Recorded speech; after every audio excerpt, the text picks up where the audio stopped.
Let's not waste any time and just get right into it. Breath of the Wild is great. Not the best game I've ever played, but certainly one of the greatest games I have played this year.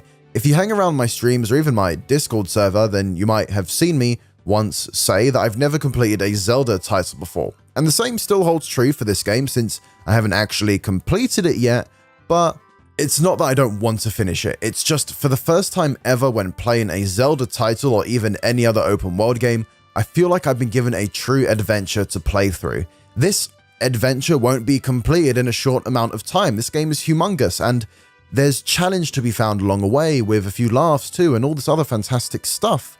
I mean, that's what my experience has been so far. Viewers of my streams will know that I describe this game as the Lord of the Rings game I have always wanted because that sense of adventure and journey has been so prevalent throughout my first time playthrough. And for the first time ever, scale has mattered to me, and it's only because of the way you must travel from point to point and the fact that Link can climb and traverse nearly anything in his way.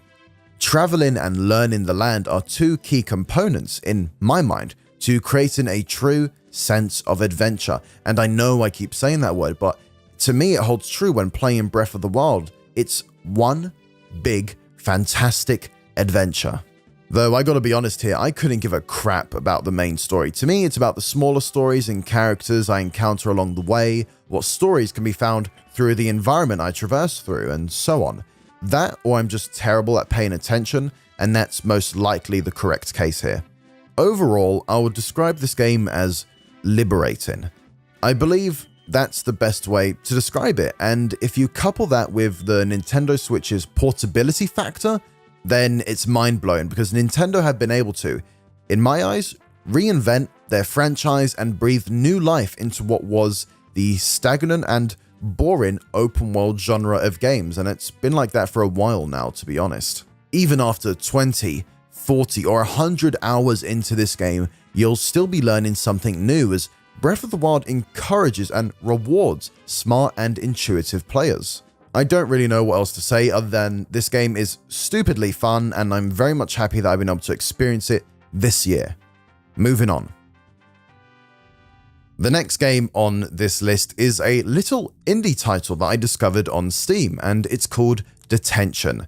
Now, this game kind of came out of nowhere, and when I first noticed it, I was immediately intrigued. It's a mix of Taiwanese history and mythology, which are two things I hardly know anything about, and from my knowledge hasn't actually been explored in a video game. Now, if that doesn't sound interesting to you as a premise for a horror game, then I have no idea how to help you, because not only is this game very interesting, but also very much worth your time and money. In Detention, you'll find yourself in a fictionalized version of Taiwan when the country was still under martial law during the 1960s, and though the history behind that is steep in complexity and honestly, it's really sad, the themes found in this game are actually quite approachable, but still very much uncomfortable.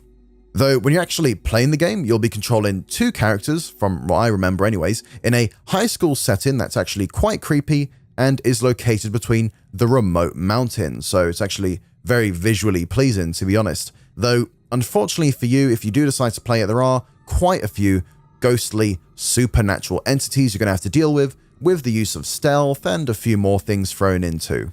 What Detention essentially is a point-and-click adventure game, so don't go expecting combat in this title. You're not going to be given a supernatural MG42, which can mow down the ghosts. That's not what's going to happen. But what you can expect are quite a few puzzles, and what I liked about most of the puzzles in this game is that they somehow link back to the protagonist's shady and guilt-ridden past. Though what impressed me the most was the level of writing that can be found, and like mentioned before, the past and guilt are two recurring themes in this game that you'll most likely notice, but I won't get too into it since I don't want to spoil anything about this game. It's really worth playing. Unfortunately, as I did play through this game, I actually did notice few cases in which there were maybe the odd typo or maybe some misspellings here and there, but that doesn't get in the way of the brilliant story being told in this game. Visually though, the game is quite beautiful and has this, what I feel like to be a kind of hand-drawn element to it that very much adds to the atmosphere of the game. Backed up by an equally enjoyable soundtrack, the overall atmosphere of this game is boosted by both of these elements. When playing the game, I often felt uneasy and tense, which, to be fair, not a lot of horror games can produce, for me that is anyways. I do want to give you a little warning though. This game, on my first playthrough, and this game does kind of require, not really require, but it's best played with maybe a double playthrough. It actually took me around 2 or maybe 3 hours to complete.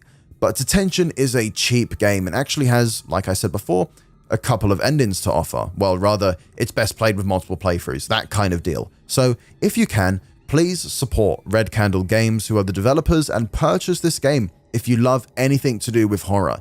It usually goes for, what, £9 on Steam, which is maybe $12 or something like that? I don't know, you do the conversion rate. But this game is often on sale and totally worth your time, so please check this game out. Rising Storm 2 Vietnam. Now, this is a really simple choice for me since I've had an absolute blast playing through this game as the months have gone by. Now, what this game offers is 64 player matches with an emphasis on teamwork and accuracy, which makes Rising Storm 2 just crazy to play through. This game is honestly just a test of awareness and speed, since anything can happen on the battlefield, and you will get dropped in just a few hits, or even if you're unlucky enough, just one. Making sure you work with your team is hugely important to winning objectives, as the way you position yourself and the intel at hand being swapped around by the team leaders and such can really sway a match. If you know anything about this series of games, then you know the developers are devoted and care a lot to bring in a true teamwork-based FPS with a keen eye for authenticity in regards to weaponry and more. Also, there's no hidden charges when you buy this game. Everything can be unlocked in-game, and there are no season passes, loot crates, or anything stupid like that. If you love first-person shooters like Insurgency and have yet to try this game, then I highly suggest picking up a copy. You can usually find one for cheap, and this game does often go on sale. Seriously, this game is dead fun. Go play it. Obviously, Super Mario Odyssey. Now, I just completed this game for the first time a few days ago over on my Twitch channel, and it was a brilliant experience overall.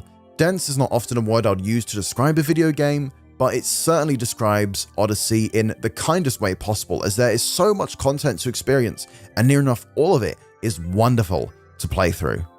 Not only that, but the game is also very rewarding. It's constantly showering the player with coins to purchase new outfits, moons to progress to new levels, and so on. I'm not usually the biggest fan of Mario games since they are quite samey. I have certainly played a bunch of them, but only ever completed one of them, and that was actually a few months ago, which it was, I believe, Super Mario 3D Land on, well, the 3DS. Actually, no, that makes 2 Mario games now since I've completed Odyssey, like I just said before, but what I'm trying to say is that Mario Odyssey feels different from the rest of the Mario titles. As you know, the new hot ability in this game is that of Cappy, and he really changes up the game and opens a whole new set of movements and gameplay opportunities that haven't really been seen in any Mario game prior to this one. This game, along with Breath of the Wild, are must-buys if you're thinking about getting a Switch, and I say that with my whole heart behind it because, like I mentioned, I'm not a huge fan of Mario or even Zelda, but both Breath of the Wild and Odyssey are experiences that shouldn't be missed. So, there we have it, the 4 new games I played this year and really enjoyed. If this list proves anything, then it shows that I should really go out there and actually try some newer games, because I'm sure I missed a ton of fantastic games. But hey, here's to next year, and as always, feel free to check out the description. I have Twitter where I post all the hottest memes, I have a Twitch channel since I'm often found streaming, and a whole lot more. I hope to see you guys next year, have a good one, and bye bye for now.